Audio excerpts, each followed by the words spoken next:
Boker Tov, everybody. Welcome to class number 96 of our ongoing series, even though we're doing on the Makron, a special Yashikoach to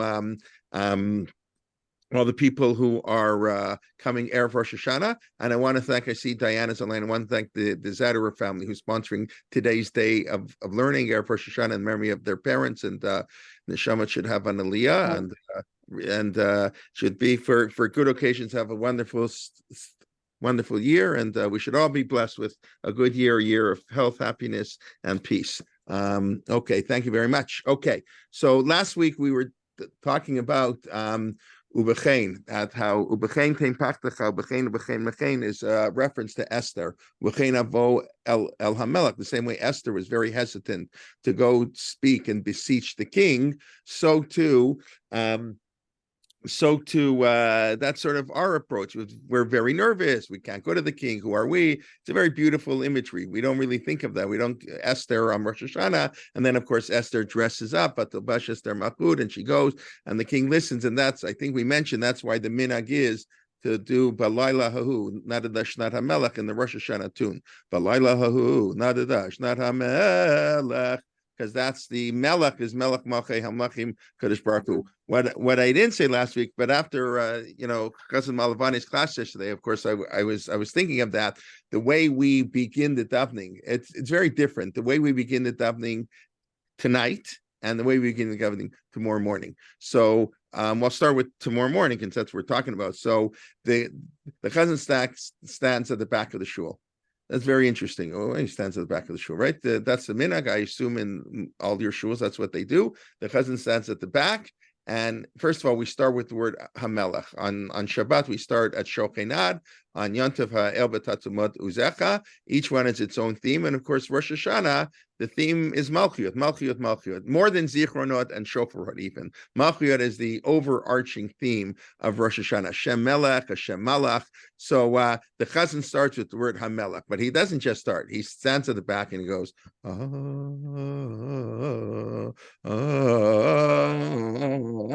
he gets louder and louder. And why does he start with such a soft voice? So this is, of course, you can't just walk into the king's palace. This is Esther, where the trepidation we have. So he stands at the back of the shul. We can't even approach the bima. We can't even approach the God. We start very slow. And he gets louder and louder and more confident. The Hamelech. So I think that's, of course, how the tunes reflect the mood of the day. And that's where mentioned yesterday, that's the Mariel who lived in Ashkenaz, died in 1427. He's buried in that amazing cemetery in Worms. So the Mariel, who was really the main compiler of the customs of Ashkenaz, the Ramah quotes him. Ramosh Ishalis in the Shulchan Aruch was always quoting the Mariel, the importance of tunes, the importance of saying the proper tunes, and they reflect the moods. This is something we've lost today to a large extent.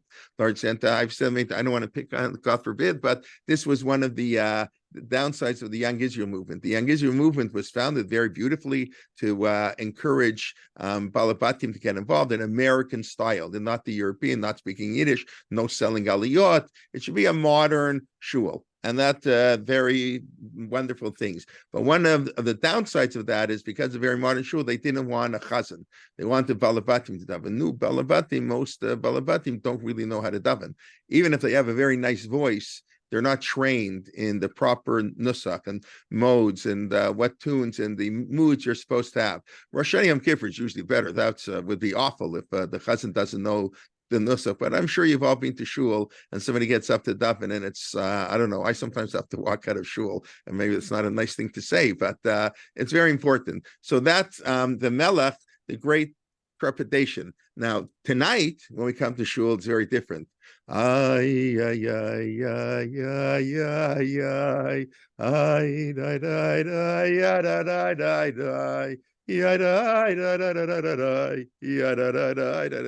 very joyous tune, very upbeat, very happy tune. So now Rabbi Schaffner last night was talking about the contradiction of the mood of Rosh Hashanah. It's on one hand, it's a day of simcha, of joy, for sure. It's a yontif, and we have to be happy, and we are happy. On the other hand, it's a day of fear, and we sort of how balance this different approaches throughout Jewish history, where you put our greater emphasis. But you see tonight, the beginning of Rosh Hashanah, we enter with joy and it's a very, very happy tune. One could say that the Yom Had tonight is a Yontif, and tomorrow is Yom Hadin. In other words, the mitzvah to blow shofar is only tomorrow. The Yom Hadin is Yom Hadin. It's not Laila Hadin. Like, even though we begin the days at night, but the mitzvah of the day only apply in the day. So one could say, if you want to distinguish, but I don't think you have to say this, but because we have both moods, but you can say tonight for sure we only have the mood of joy, of simcha. Tomorrow, it's the Yom Hadin, the minhag, not to sleep on Rosh Hashanah. Everybody know that minhag, right? It's like, it's one of these things, like a pet peeve of mine, right? Do people aware of what I'm talking about? There's a minhag not to sleep. You're not aware of this. Okay. I don't know. When I was in high school, they used to always tell, there's a minhag. It's I think it's in the Shulchan Aruch. If not in the Shulchan Aruch, for sure in the Mishnah, but I'm pretty sure. I don't know if I now have to check actually exactly the source, but there's a minhag not to sleep on Rosh Hashanah. I mean, why? Because you'll sleep away your muzzle. The same way we eat apples and honey, and I don't know who eats the head of a fish and who eats all these other things that the Shulchan Aruch mentioned. And we know we don't eat nuts, or what do we? Because the gematria of Egoz and Ched are the same, except they're not the same. One is 17, one is 18, whatever. But okay, no, we can't worry about such minor things. That's what Rabbi Schaffner was talking last night. We do sort of weird things, if I can use that word, things we don't do, all sort of anti-rational things, it's almost the same gematria, Ched and Egoz, we don't need it, we eat all these fruits. So one of the things they have along these lines is you shouldn't sleep on Rosh Hashanah because you'll sleep away your muzzle.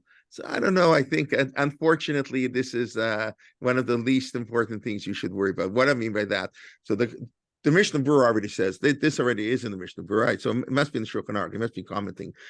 Berurah says, no, if you're not going to learn, you might as well be asleep. And when it says don't sleep, it means you're learning. You're done. That doesn't mean you're sitting talking Lashon Hara. Oh, I can't go to sleep, so I got to schmooze with my friends. So that's not what it means. It means either you learn Torah or you go to sleep.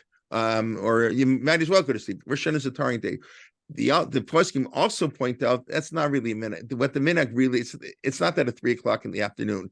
It's a long day, Rosh Hashanah. I remember, especially when I was serving as a rabbi of a shul, it was Rosh Hashanah was a very long day. Besides, I used to speak 6 times because I used to give mini explanations, and I daven shachrit, and I spoke, and then I gave classes to all the people who came to shul who owned 3 times a year, were bored in shul, so walk out on lane and give classes. I worked very, very hard on Rosh Hashanah. I'm not complaining, but I was often very tired, so I would sometimes go to sleep in the afternoon.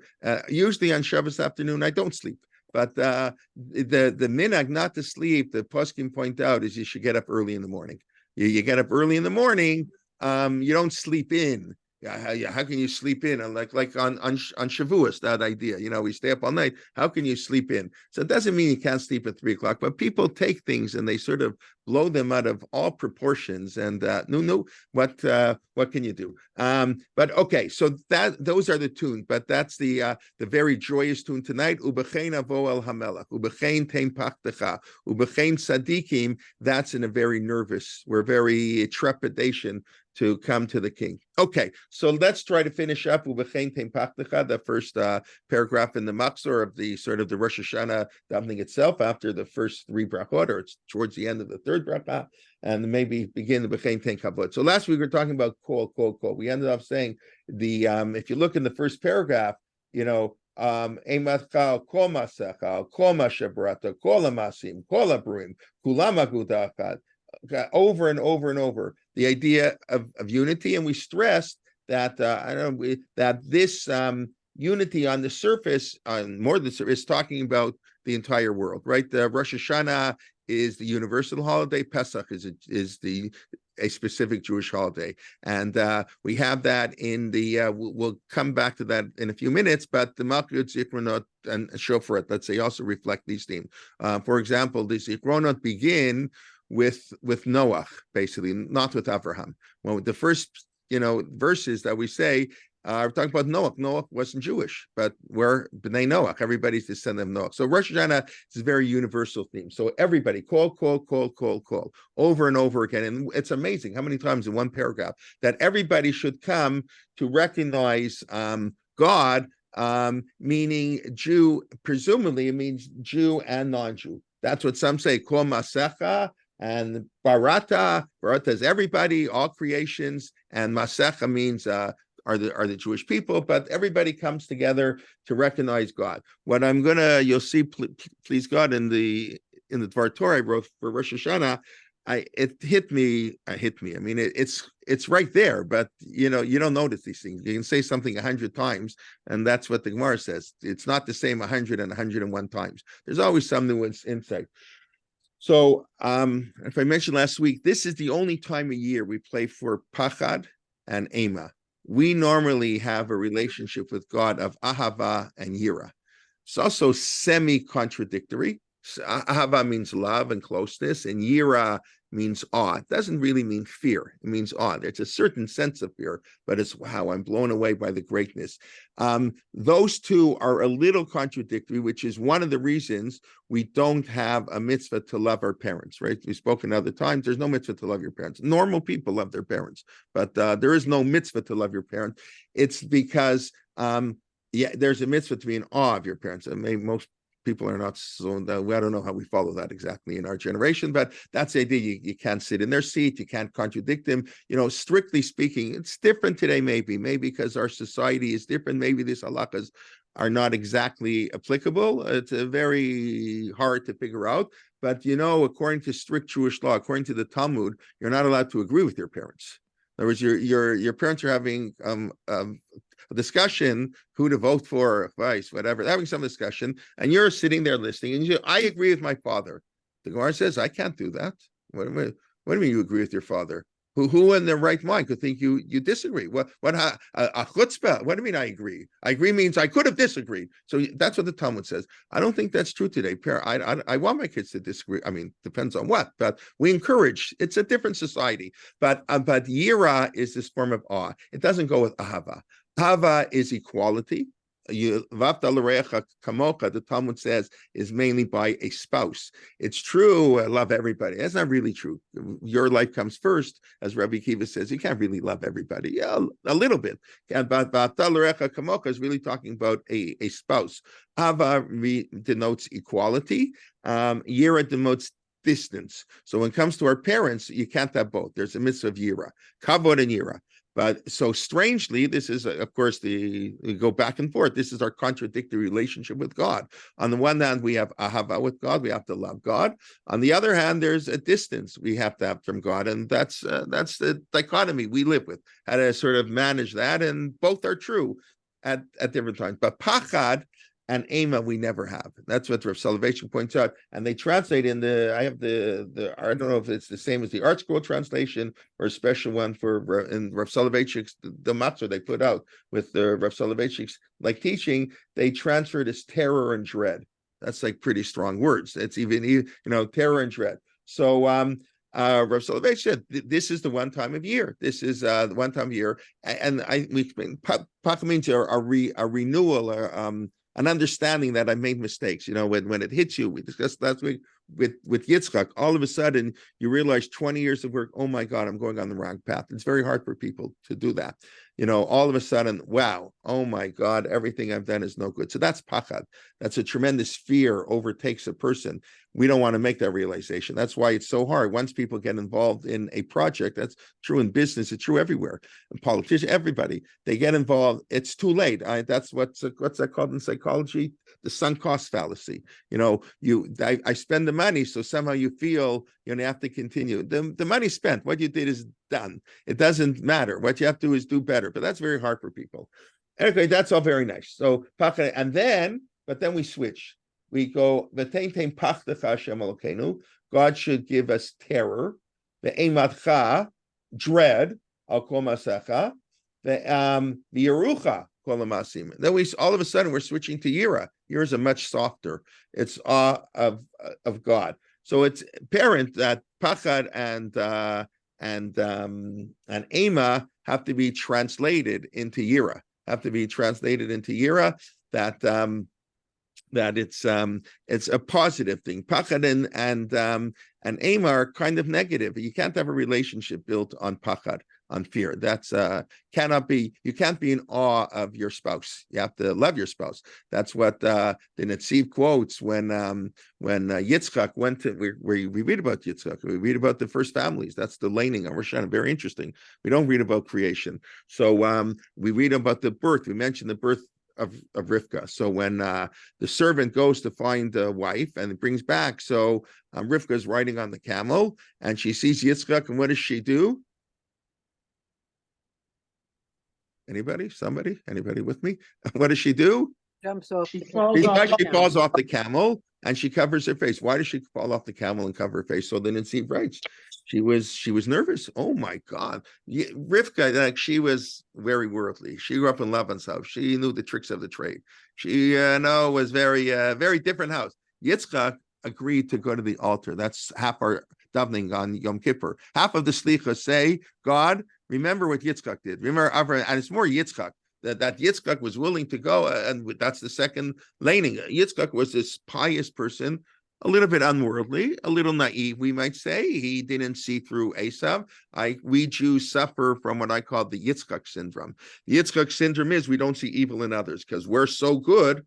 How Yitzchak couldn't imagine that somebody could do something so bad. That's a fatal flaw that the Jewish people sometimes we suffered from before the Holocaust. Other time we don't see evil in others. It's a beautiful thing, but it's a dangerous thing. So that's what I call the Yitzchak syndrome. So Rivka took one look at Yitzchak, said, "Oh my God, he's in a different stratosphere than I am," and she fell off the camel and she covered her face. And then she wrote that covering the face put a distance, and that was terrible. And that's why they raised their children so dysfunctionally. This one loves this one loves that one. That's a recipe for a disaster, which it was. It was. That's Shifra Hirsch points that out. Many point that out. I know it's not frum to say that, but it's that's how the commentaries explain that. That's the simple meaning. That's it. They're talking to us. So that's distance. Ahava is the husband and the wife. But we have pachad is no good. And that's what we're right. She was in fear of her husband. She was afraid. You have that. That's like we consider that, depending to what extent, God forbid, it's abuse. If one spouse is afraid of the other, that's almost an abusive relationship. I don't want to say God forbid there with Yitzchak and Rivka. It was a different type of relation. It wasn't abuse at all, but it was totally different. But it was bad. It was bad what happened. So we have to translate the pachad to the yira. Okay, that's very nice. And then it hit me. How do we do that? How do we translate pachad to yira? Well, I don't know. Maybe what I'm going to say is a little homiletical, but I think especially what's going on in the world today, I think it's so obvious. I don't have to do anything. I just have to continue reading. Take up the machzor. It says, "V'yirucha kol ha'ma'asim v'yishtachvu levenach kol ha'bruim v'yasu kulam aguda achad." When everybody becomes an aguda, the aguda means to join together. Agudat Yisrael, that's why they called themselves the Agudat Yisrael, the political movement founded in 1912 between to unite German Orthodoxy and Hasidim and Eastern European Orthodoxy tonight. That was the aguda. So the way we transfer pachad and ema is if the Jewish people come together. It's in other words, it's right here. It's staring us in the face. To come together to worship God. And basically, and this is what I write about, when the Jewish people are united, we have nothing to fear, at least on a collective level. When the Jewish people are disunited, we're in huge trouble. And I'll just quote two sources, and I wrote about this, but I'll say it, it's not the same. We read on Yom Kippur, it says that God dwells with the impurity, and the God dwells among us. That's in Parshat Akron when it's talking about getting our atonement for Yom Kippur. So God is with us, and then we bring the korbanot, and we can get rid of our tumah. So the Meshech Chochmah, Rav Meir Simcha Dvinsk, who passed away in 1926, I believe, the rabbi in Dvinsk. So he writes that. He basically writes that God, when he judges an individual and he judges a community, it's very different. This is a theme we alluded to last night that we have a dual relationship with God. We have a personal relationship with God, and then we have a relationship as part of Klal Yisrael. And the relationship as an individual is very, very tenuous. Who are we? We're sinners. But as Klal Yisrael, we're amazing. We're undefeatable. That the fact that Jewish people, 4,000 years of commitment, and nothing can destroy. Netzach Yisrael lo yishaker. The Jewish people are permanent, and we attach ourselves. And as Rav Soloveitchik explained, the Jewish people don't ask for forgiveness; they demand forgiveness. All the stories of Rav Levi Yitzchak Berditchev, demanding from God. We can be very I don't know if arrogant is the exact word, but very chutzpahdik to God.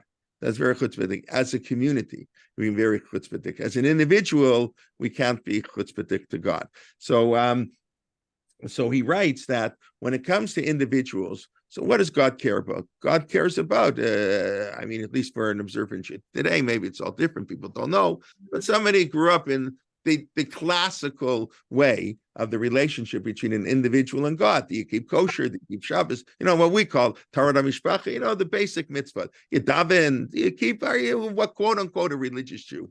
That's only a small part of our religion. That's individual. But when it comes to communities, how does God judge us? He couldn't care less about any of this stuff. I know that's strong language, but that's more or less what he says. All God cares about and this situation is if we are a united people. That's all God cares about. And even if we worship idols, that's okay, as long as we're united in our idolatry. It's not great. God would prefer we don't worship idols, but that doesn't bother him so much. An individual, which I know that sounds crazy, but this is what he writes. You can look it up. He writes it by the Yam. When the Jewish people are crossing the Yams of what protects the Jewish people? Remember, the angel said to God, "Halalu of the Avodah Zarah, halalu of the Avodah Zarah." The angels in the Midrashic retelling of the story say to God, "Why are you saving the Jewish people? They're no better than the Egyptians. They all worship idols." So the Meshech Chochmah there develops the theme that if the community of Israel is together, but they worship idols, Nishker Feilech, God can forgive us. Okay, we should not worship idols, but he won't get so upset. God dwells with us. And then he brings this proof that the armies of David HaMelech suffered many more losses than the army of Achav. And of course, David is Melech Yisrael Chai V'Kayam, is the messianic forerunner, and Achav is like him and Amidah are the worst kings we ever had. But during the time of David, the people spoke Lashon Hara. That's part of non-community, when we badmouth other people and we say terrible things and we make all these ridiculous statements. So that they were doing that in the time of David. So they suffered. They were 1,000 times more prized. That didn't interest God. This is a very powerful idea, and it's really the one that we have to stress a lot. That's the Netziv's introduction, the famous introduction of the Netziv to Bereshit. Why is Bereshit called Sefer HaYashar? The book of the straight. That's in rabbinic literature, what it's known as. Bilam says, Tamuk nafshi mot yisharim. I want to die the death of the straight people. And he distinguishes between a yashar and a tzaddik. A yashar is our relationship to human beings, or tzaddik is our relationship to God. And he says God can't stand tzaddikim. That's the way he words. Eino sovel. Eino sovel. He cannot tolerate. God cannot tolerate tzaddikim who are not Yisharim. And who are the tzaddikim who are not Yisharim? Those were all the rabbis of the Second Temple period. The Talmud says, and the Talmud wants to know, why was the Second Temple destroyed? They were keeping Torah and doing all these wonderful things. So Sinat Chinam, they didn't get along one another. As the Netziv explains, they were very religious, but they were so religious. Him. He's a low. What does he know? His way is all wrong, right? They didn't realize there's 70 ways to worship God, every different ways, and everybody who didn't worship God in their way, they weren't tolerant of others. That's basically what he says. The Netziv has a whole tshuva on communities to separate from the Hersheyan model that went on in Germany. Okay, I'm not getting into historical things and etc. etc. Mark Shapiro is going to do a whole series when he finishes the letters on the Rav on the Bamberger. Rav Bamberger was the one who opposed Rabbi Hirsch in the separate thing, but he writes a tshuva how terrible it is to separate. I remember Rav Hadari when I was in yeshiva at Hakotel many years ago. Maybe you know the name. Rav Yoshua Hadari was the Rosh Yeshiva. He was really into Machshava, and I remember once he was talking, and he said about that in Eastern Europe, even though you had people who were the Bundists and anti-religious, and the people who went to Israel and would make parties on Yom Kippur, to eat pork on Yom Kippur, dafka, to have a ball on Yom Kippur, to show we're not religious. He said, nonetheless, the rabbinic leadership saw them as part of their own community. Whereas in Germany, in Central Europe, we had the fights between Orthodox and Reform, terrible. The Orthodox did not see themselves as part of the Reform. That's not us. They're Reform Jews. I don't worry about Reform Jews. It's not my problem. And the Aguda is like want to unite Orthodox Jewry. No, we don't want to unite Orthodox Jewry. We want to unite all Jewry. We want to unite the secular, the more religious, the conservative, the Reform, the Reconstructionist, the atheist, all together. How do we begin Yom Kippur? So we've lost that. No, that's why I'm sorry if I'm going on so much about this, but we've lost this idea, unfortunately. And he pointed out the Eastern European, because Eastern European, they were not religious Jews. They were not religious Jews. They were atheists. They were blended. They were but they were part of the community. And that's the famous story that Rav Chaim Soloveitchik, I heard this story many, many times growing up. I heard it in high school, in Israel, in yeshiva. I don't know if it's 100% true, but I assume it's true. And if it's not true, it could be true. But there was on Yom Kippur 1 year that Rav Chaim Soloveitchik wouldn't let he stopped the davening, because the Russians had arrested a Bundist. The Bundist they were eating on Yom Kippur. They observe Yom Kippur like I observe Christmas. So but they was arrested, and Rav Chaim Soloveitchik said, everybody has to go home, get money. It's Yom Kippur. Go home and get money. We're going to bribe the Russian officials. Corrupt, at least Baruch Hashem, they were corrupt. You could bribe them, and we're going to bribe him. We're going to get this Bundis out. Can you imagine? Yeah, I could think about that. Yom Kippur is some atheist Jew, and I remember even Rav Hadari, he mentioned in his Sikha, that's when German Jewry had developed sort of the separate communities.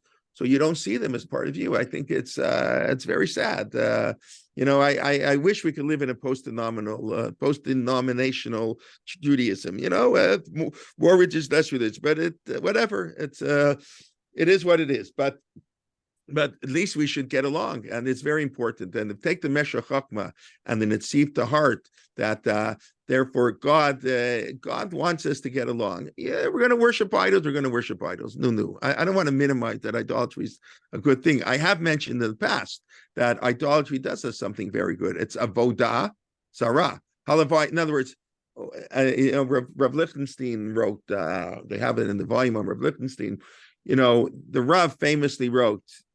Okay, I want to get too much into it. For Soloveitchik, when he told his nephew, Rabbi Meiselman, not to go to a conservative shul I think it was Rabbi Meiselman in the 1950s, because it's better to daven at home than daven at conservative shul. So people bring that up all the time. It's so out of context. The Rav was talking to a yeshiva boy. It was the height of the wars, for better or for worse, between the conservative and the Orthodox movement. So in that environment, he told a particular person, don't go to a conservative shul. You can daven at home, Rosh Hashanah. So you'll miss shofar, not the end of the world. He didn't mean that a Reformed Jew should go to the beach, should watch television. And that's, of course, what Rav Lichtenstein very clearly points out. Can anybody in their right mind say that for a Jew in Albuquerque, they shouldn't drive to their Reformed temple on Shabbos? That's wonderful. Halavite Jews are driving to shul on Shabbos. That's what we've lost today.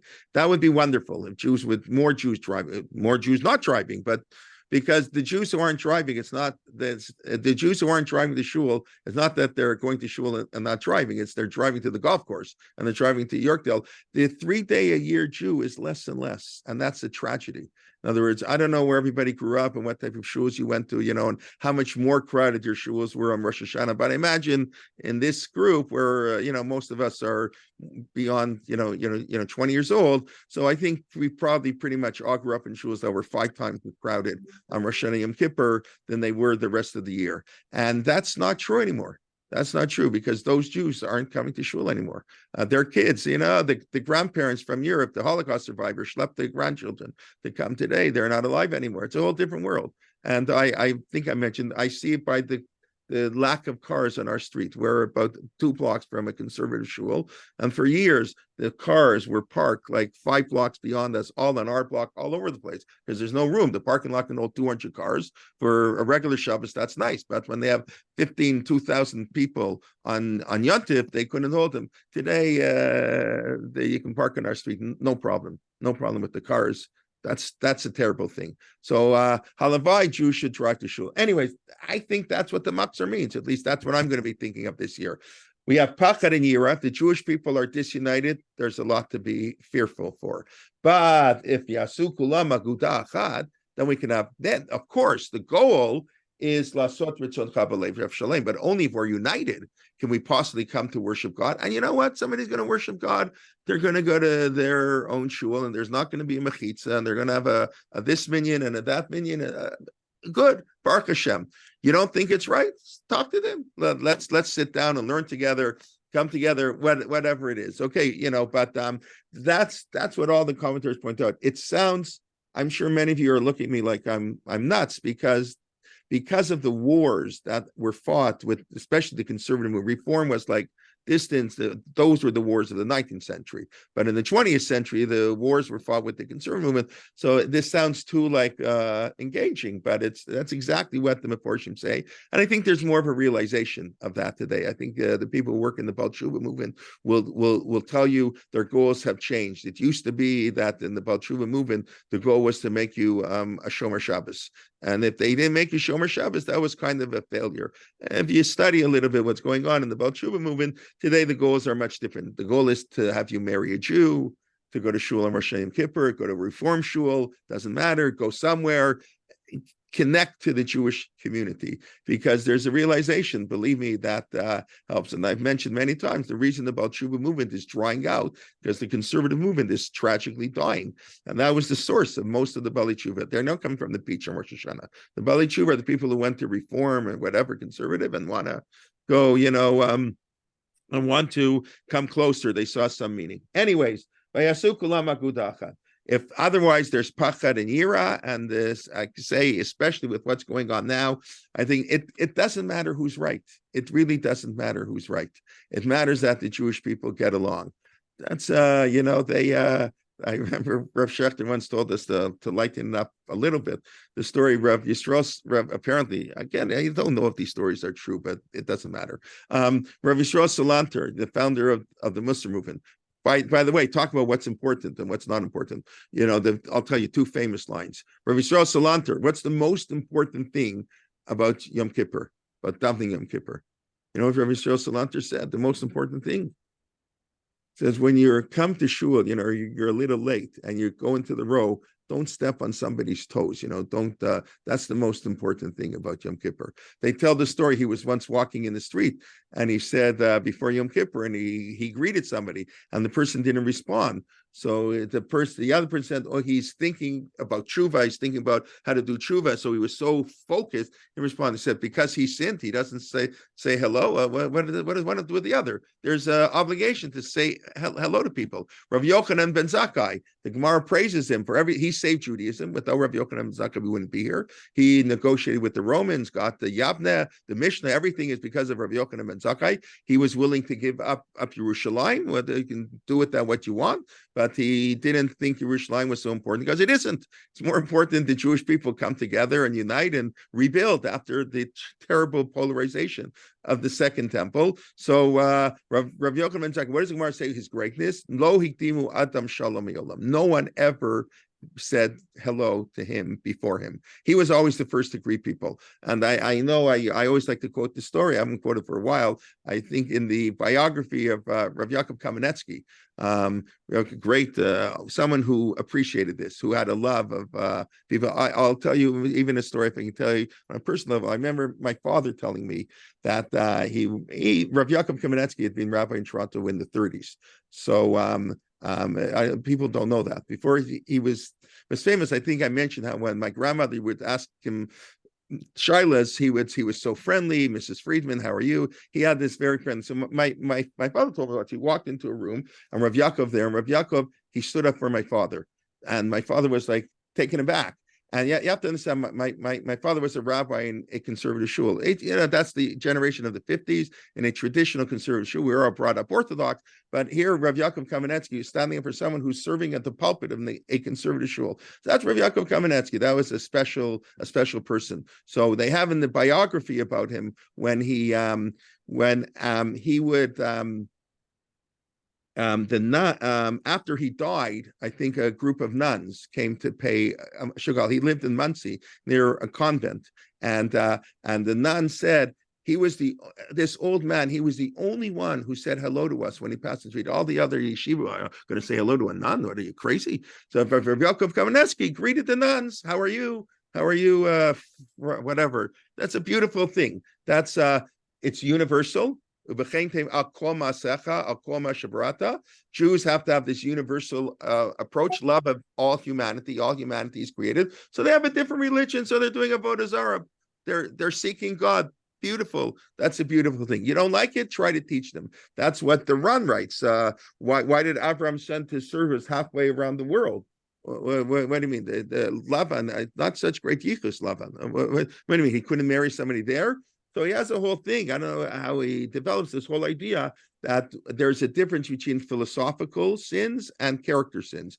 A person can worship idols. That's a philosophical, intellectual. You can debate with the person. But character, love for others, charity, chesed, that's the essence of the person. That can't be changed. He somehow felt that there would be more chesed. I don't know why he felt that exactly, but he somehow felt there would be more chesed in Laban's house than in his surrounding communities. The fact that they worship idols, that's a technical issue. You prove to people, you show them why we have to worship one God. It's going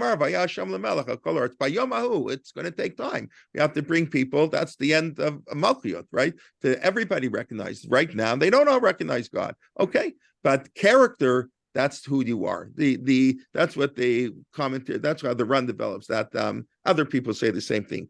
Idolatry, your beliefs, that's external to you, but your character, that's internal to you. That's much, much harder to change. As Rabbi Yisrael Salanter said, it's easier to learn all of Shas than to change one character trait. So the most important thing of Yom Kippur is to not step on somebody's toes and to say hello to the people when you're going to Shul Yom Kippur, not do Netanah Tokev, not Al Chait and Hashamnu. And the most important thing on Pesach, right? This is a well-known story. What's the most important thing? They have different versions of the story, which means maybe the story is not exactly whatever. But what's the most important thing on Pesach is that when you bake the matzah in the old factories, that now we don't do it this way, to make sure that the woman, the low class workers, I hate this, who schlepp the water from the well because they didn't have running water, how to go to the well, don't fill the buckets too high. Make sure they can take buckets. No, it's much less sufficient.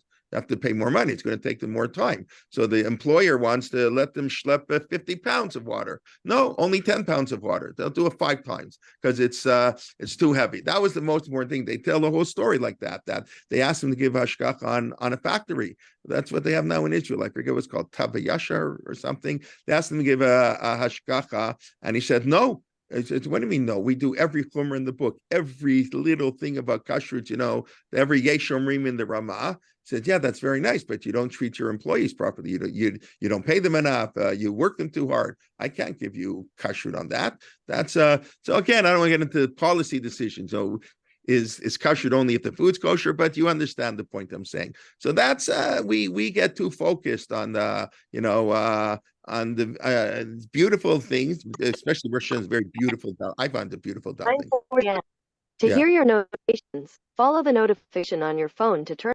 Okay, that's okay. I wasn't sure if they were. I guess that wasn't the question for me. Okay, let's go on. I'm okay. Okay,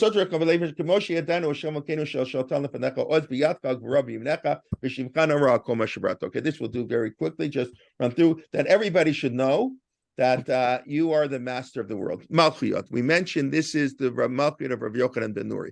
We mentioned we have two versions of Malchiyot. The one we say as Malchiyot on Rosh Hashanah, that's Rabbi Akiva, very beautiful, soft version. Aleinu l'shabeach. We're going to come together. B'nemar vayashem mecha kol haaretz. That the very beautiful Malchiyot. The Rav Yochanan Nuri Malchiyot that we say here, we discussed that a couple of weeks ago.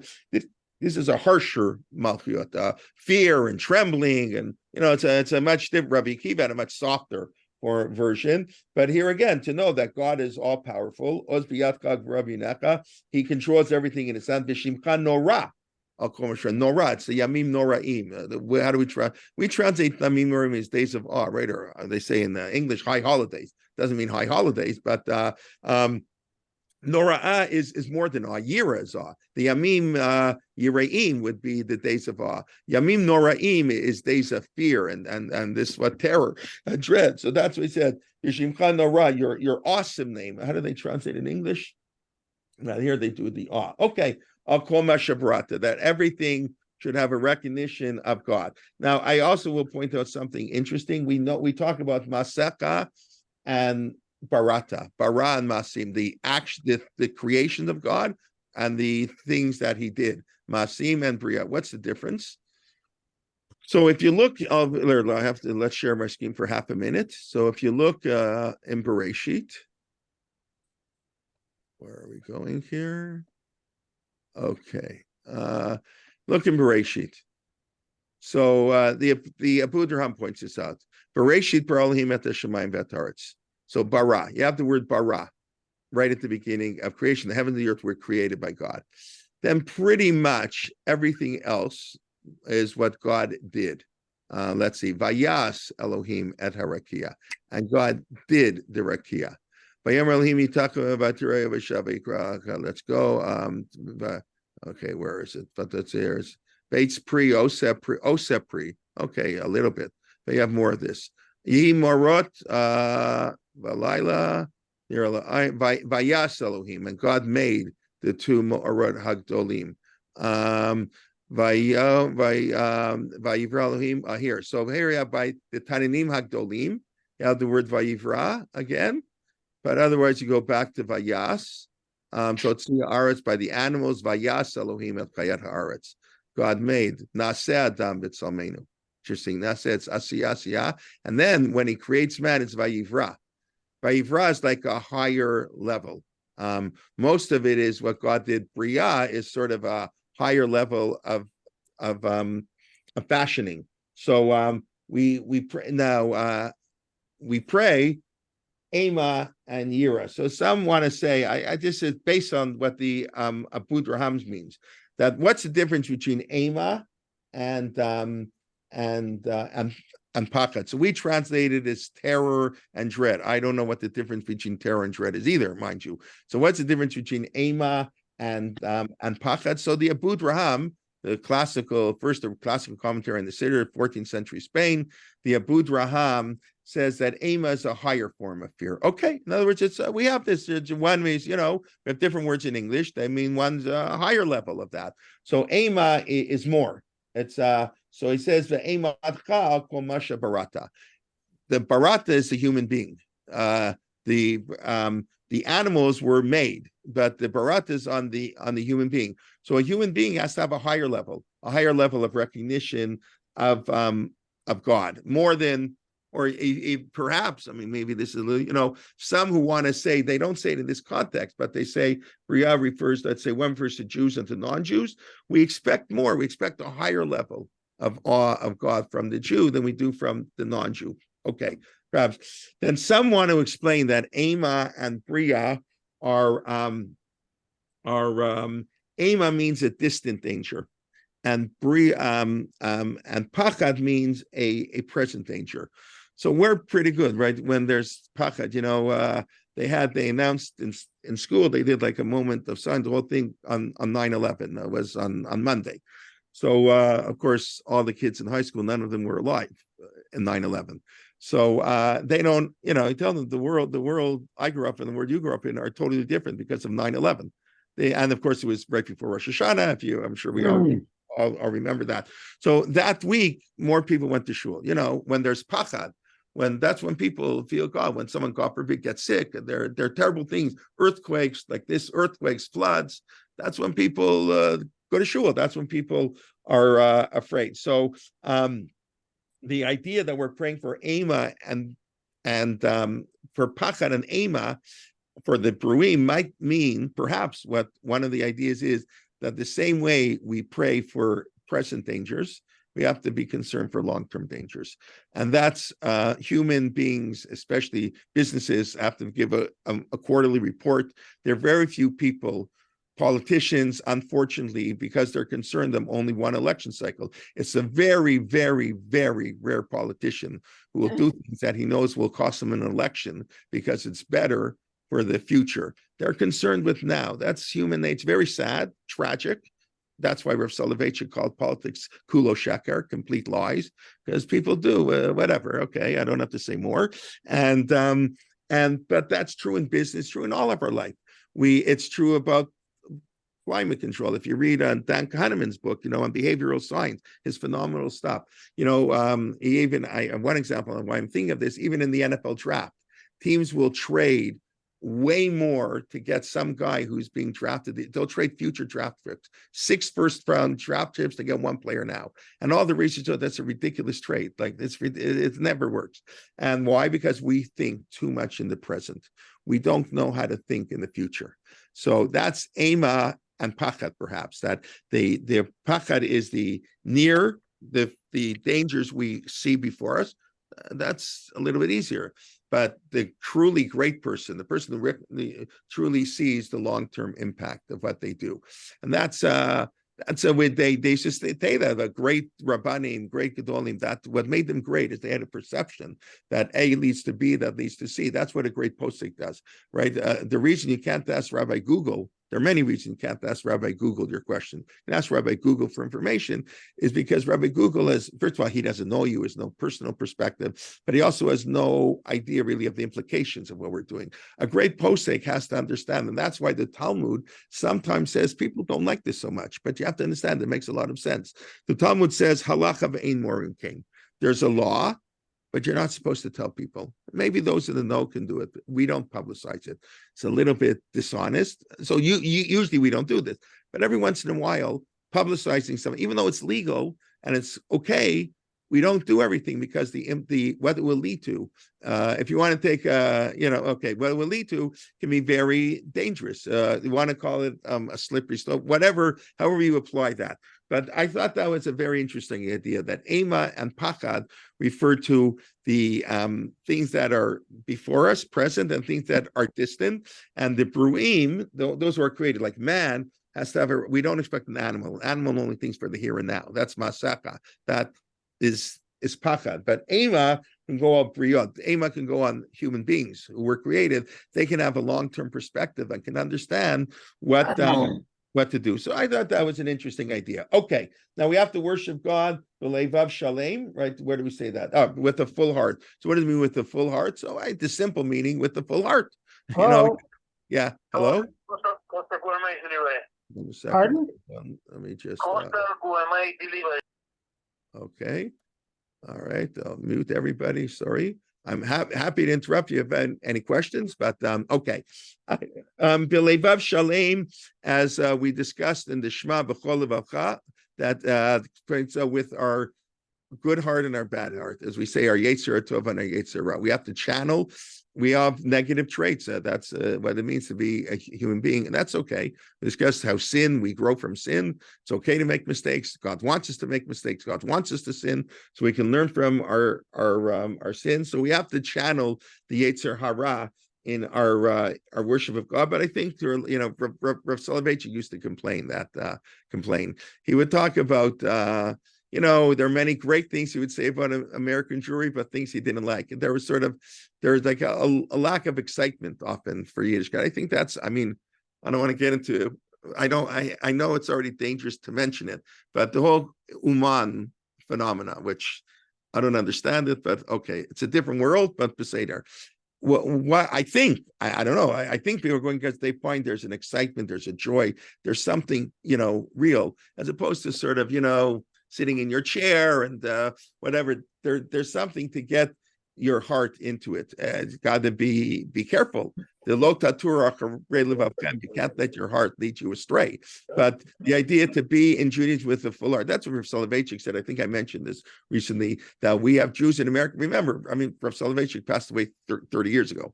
A lot has changed in 30 years, but this hasn't changed. Rav Soloveitchik said we have lots of Jews in America who are Shomer Shabbat, but very few Jews who are Shomer Erev Shabbat. Maybe Erev Rosh Hashanah, but not Erev Shabbat. We get home an hour before Shabbos, we run into the shower, we get to shul as long Kedusha maybe, or Yedid Nefesh, whenever we get into shul. That's we don't have Erev Shabbos Jews. You have that in Israel. Israel, you have Erev Shabbos. Okay, I don't expect America to have Erev Shabbos, but the Jew, it's hard. But the idea that Alevav Shalem is very nice. Okay, I'll just say it's getting late. Just let me introduce the next paragraph of Chen Ten Kavod. After we talk, now we're going to change gears a little bit, emotions. We're going to go from Pachad and fear, from Pachad and Ema, but hopefully Pachad and Ema to Yira, much better, if we have Agudah Achad, we have Abdut. The next paragraph, Chen Ten Kavod Hashem Lavacha. God give glory, give honor to your nation. So what's the greatest honor to our nation? How do we give honor to our nation? So the greatest honor to our nation is when the Jewish people are united. Now that we just see, we don't have time. Well, please God, next week we can get into some of these. The different who are Amecha. Notice how we divide the Jewish people apparently into 4 groups. There's Amecha, that's the people at large, your nation, Amcha. There's Yereyacha, those who fear God. Most Jews don't have in fear of God. People are just regular people. Dorshecha, those who seek God. That's already higher. Yerecha, they have awe of God. Dorshecha, they seek God. And Miyachalim Lach, that's I think they translate, they yearn for God. So the Paitan, or whatever it's not exactly appeal to Tefillah, divides the Jewish people into 4 different groups. But all of these people should have kavod. So if that's, first of all, the first lesson. Every person, whether they're Amcha or Miyachalim Lach, whether it's some, farmer, ignorant, who knows what, who doesn't have education, the stories about the guy comes to shul, doesn't know how to read, he whistles, all those stories they taught you, that coming from the heart. The person, the Amcha and the Miyachalim Lach, are worthy of the same kavod in a sense. We're talking about our relationship to God, our relationship among the people. So that's the first thing, but thank King Kavod. Of course, the greatest honor to God is when the Jewish people are united and can unite. And that's how we give honor to God. Of course, because we're a reflection of God. We're a reflection of God. So you see, this paragraph is much more upbeat. We're talking about giving honor, the different groups of the people, kind of like we had in the Parsha last week. Atem nitzavim, Roshechem shiftechem, Koli Shisham Choteve Ad Shoei Meimecha. And Rav Soloveitchik again beautifully explains in Ala Tshuva, Lavracham V'rid Hashem. The covenant with God is the same for Rabbi Akiva Eger and the guy who can't read Aleph Beit. They're in the same covenant with God. 9 Rabbi Akiva Egers don't make a minyan, 9 Moshe Rabbeinus don't make a minyan, 9 Rabbi Akivas. So Atem Nitzavim Hayom. The idea now, this is another form of the unity of the Jewish people. That's how we can have unity. We have often an elitism. The modern Orthodox community is very guilty of that. We have sort of an elitist way of life. It's sort of because we demand a lot. We want this and that. But anyway, but here, again, we're getting back to basics on Rosh Hashanah. So here, all the Jewish people, the Chen Ten Kavod, God give honor. Of course, we have to give honor to ourselves. to all these people, then you have Simcha L'Art, Simcha Li'artzecha, V'sason Li'recha, Smicha Keren. The tune is so beautiful. The tune gets you into the mood, the joy when the Jewish people can come together. The Chazan's got to do it a little bit more oomph. The Bechain, I don't know if oomph is the word. He's afraid, but Bechain Tein Kavod is much more joyous. So here you have within, right away. Okay. It's 9:56. I have to be in the classroom and chat at 10:20 because chat's we have school Erev Rosh Hashanah, and then I'm teaching till 12 o'clock. So I gotta even come in. By the way, I'm thinking because it'll be more convenient for me if people. I think I'm going to permanently switch here to 9:15. At least if that's okay with people. Please let me know if that works. I probably in the winter I'll have to switch back to 9 o'clock, but because I teach at 10:40. This Erev Rosh Hashanah we get out early, so I'm teaching at 10:20. But normally this year, I'm going to be teaching at 10:40 every Friday. I think it's a little bit easier if I go to 9:15. I hope that doesn't have. If it messes up your schedule, please let me know. Otherwise, but okay, let's just quickly review. There's one word of review: unity. That's the word to review. That the Jewish people, sinners, non-sinners, we have to come together. Yes, we don't have to agree, but we have to respect everybody. We have to love everybody, and it does. And the power really, the Netziv, the Meshech Chochmah, it's not. It's many say this. These are not like some modern Orthodox rabbi, liberal rabbi. These are like classical sources, and they're based on Chazal. It's Chazal who say these things. That the unity, God, it's a pasuk in the Chumash. God can dwell in our impurities, but if there's machloket, God can't be with us, and that's the important. Like I say, it really, to a large degree, if there's going to be machloket, it doesn't matter who's right, and we have to come together, and that's our job. It's hard. I don't know, but so we can do it in our own shuls. We can do it the best that we can, and hope it spreads. That's there's nothing I can do, but something get a movement going. I don't know. They try, but let's do. But that's really achdut. That's what it says. Because otherwise there's pachad and aim. Otherwise there's terror and dread. If you want to have awe, and then you want to move to kavod, even greater, to honor, that is only vayasa kulam agudacha. That's where you all come together. The amcha and the miyachalim lach, those who are just they don't know how to read an aleph from a bet, have never opened up a Rashi, that's fine. And the people who know Shas backwards and forwards come together. We know what does it Sibur mean? Sadiq Benoni Rashi. I'll end, I guess, with what the Gemara says. Chazal, the Talmud says that ain't any Tanit Sibur, any fast day, Yom Kippur, that doesn't have sinners in shul, not a fast day. It's not good. I know today people like this to daven with only Shomer Shabbos. Please daven with Mechalei Shabbos. Invite the Mechalei Shabbos to daven with you. It's not good. We're one community. So the Gemara says if you only have righteous people davening, that's not a minyan. That's why the Ketoret, that's the famous thing, the Chalbana, was a very foul tasting thing.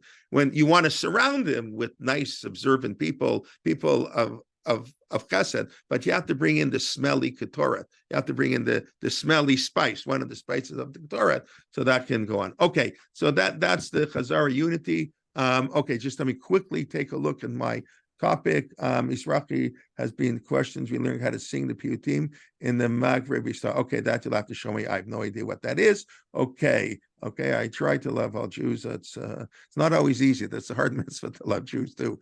But okay.